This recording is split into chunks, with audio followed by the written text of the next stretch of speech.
మనుషులందరూ మిమ్మల్ని కొనియాడినప్పుడు మీకు శ్రమ. లూకాసువార్త 6:26 నిన్ను మెచ్చుకునేవాడు దేవుడే, నీకు ప్రతిఫలం దయచేవాడు దేవుడే.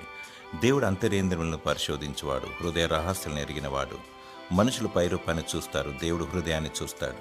మనుషులు చెడ్డవారిని మంచివారంటారు, మంచివారిని చెడ్డవారంటారు. వారు తప్పుడు సర్టిఫికెట్ ఇస్తారు. నీ వద్దనున్నది లాక్కోవడానికి ముఖస్తుతి చేస్తారు. నిన్ను కొనియాడుతారు, చివరికి నిన్ను శ్రమల పాలు చేస్తారు.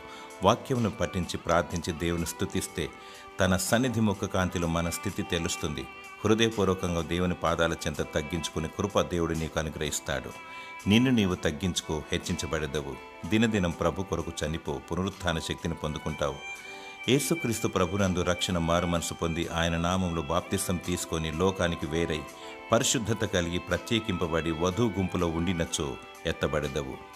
దేవుడు నిన్ను శ్రమల నుండి తప్పించి ప్రత్యేకపరిచి నిన్ను దీవించునుగాక. ఆమేన్.